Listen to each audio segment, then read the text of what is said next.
video, magluluto ako ng chicken matchbush. And dalawang chicken, may rice ako doon.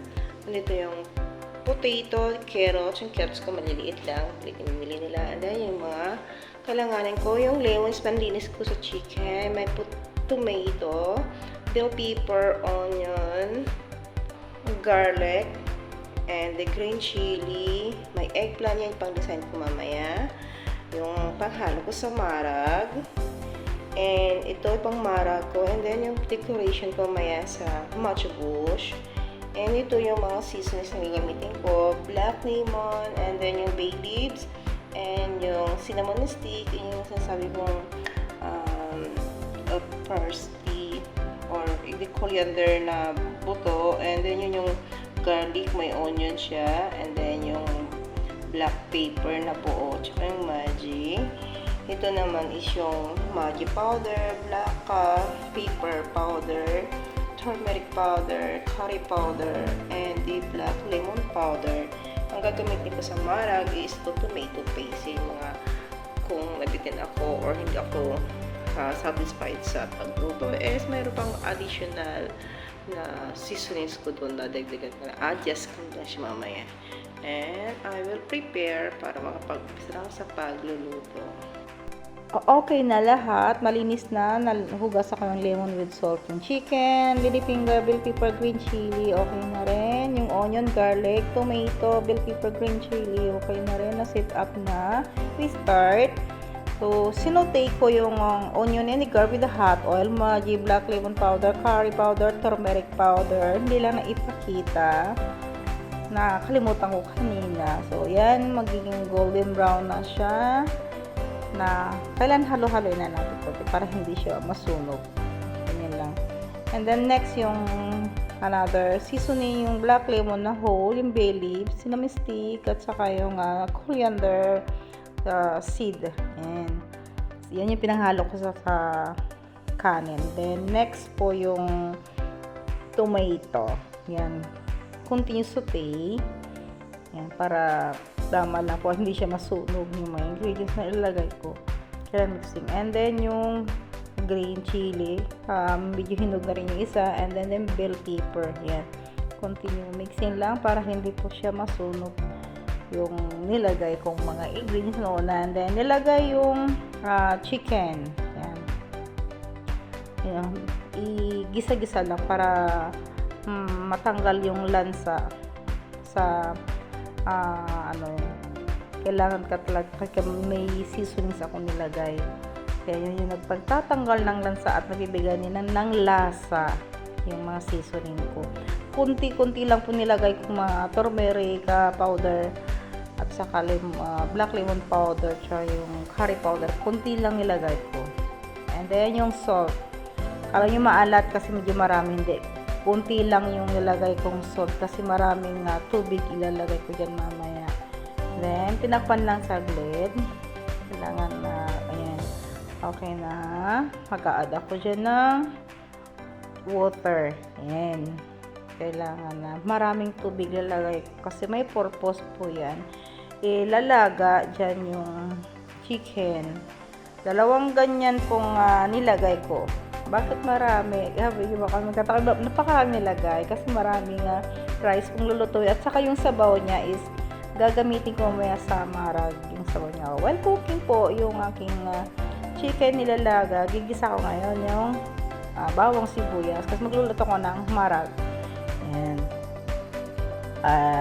gigisa hanggang a little bit golden brown. Kunti lang, hindi siya ganong golden brown. Kasi maglalagay pa ako dyan ng mga seasonings yan.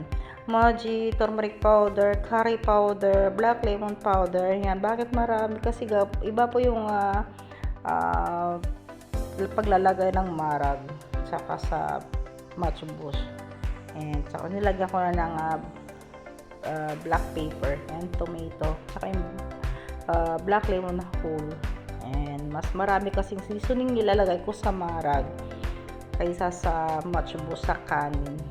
Magkaiba po yung nila, yung label ng seasoning na nilalagay ko. Mas marami. Mas kukunti lang sa kabila. And then, nilagay ko na yung chicken at saka yung carrots at saka potato. Pinagsabay ko na para pag naluto na yung chicken, ganun na rin yung carrots at saka potato. Ayan, mix together na. Haluin muna natin mabuti. And then, kalahati nga, ganyan lang, nalagay ko na tomato paste. Kasi konti lang. Bakit napakarami, sabihin nyo yung nilagay kong yung carrots at saka yung potato. Kasi may mga bata, yun yung papakain nila, yung carrots at saka potato. Kaya dinamihan ko. Ayan. Kumuha na ako ng sabaw sa pinaglagaan ko doon. Para naman lalong mas masarap yung marag. Kaya yan, ganyan po yung technique ko. Hindi siya plain water ang nilalagay ko sa marag. Guys, doon sa pinaglagaan ko sa chicken. Then, lakpan kasi hindi pa naluto. Then, yan. Lakpan din. Iluluto pa. Then, while cooking sa unang niluluto ko, na nilalaga ko, nagprito na ko ngayon yung eggplant and the potato. And then, pinagsabay ko na rin yung hasyo, yung design ko sa ibabaw ng rice. Ganyan. Hindi pa, hindi pa luto. Kanya minimonito ko na. Then, nag-add ako ng asin sa marko kasi matabang. Ayan, di ba? 4 na bar na gumagana sa akin. Mayroon pa akong gagawing isa. Ang dalawa, ito palo na kasi wala ng space. Ayan.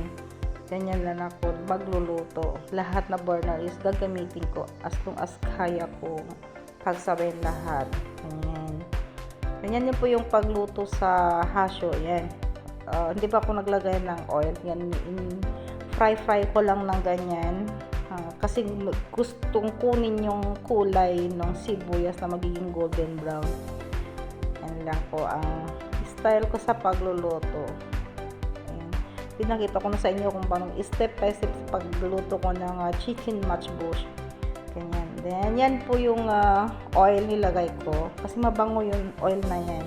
Kaya gusto ko ilagay. Okay naman yung ordinary na cooking oil.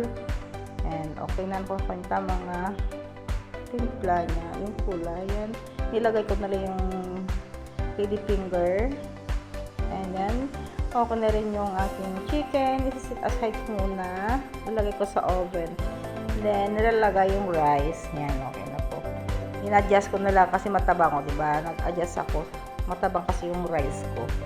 Kailangan may lasa naman. Then, nag-brush ko dyan ng oil yung chicken. Nilalagay ko sa oven. Ang request nila oven, hindi ipa-fry.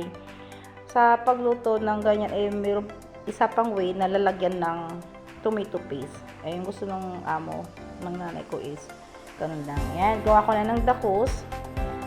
Ganyan lang ang pagluto ko ng dakos, napakasimple.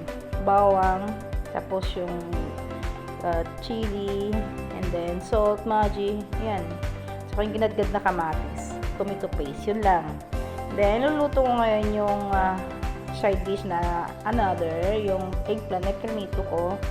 Yan, bawang sibuyas, magi, curry powder, turmeric powder, black lemon powder, tomato, bell pepper, red chili ginamit ko. Then yun, eggplant. Ganun lang. Kasimple paggawa niyan.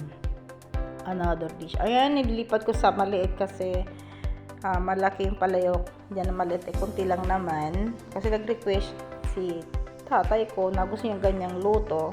Ayan lang. Napakasimple. Ayan, okay na lahat. Luto na. Nilaglagay ako ng saffron. Yung saffron yun yung bulaklak. Para nagkakaroon ng dilaw. Diba pansin yung iba, bakit sobrang dilaw? Ganyan po yung nilalagay. So, kunti lang nilagay ko. Sa design lang kasi sa ibabaw ng matchbox ko. Kaya ganyan. Yan, nandun na rin yung prinite kong potato and the eggplant. Yan, yung aking in-oven na chicken. Okay na lahat. Luto na. Ganyan lang po kasimple yung pagluluto ko lang lunch ng amo ko. And kung ano yung request nila, yun ang niluluto ko. Kung anong klaseng luto yung chicken. Kung in-oven without the tomato paste, ganyan lang. Mantika lang. And the magic salt, yun lang. Minsan nag-request sila with the tomato paste. And nakasit up na, lagay ko sa takatak tawag ganyan, or yung thermos ng kanin kasi may thermos ng pang tubig.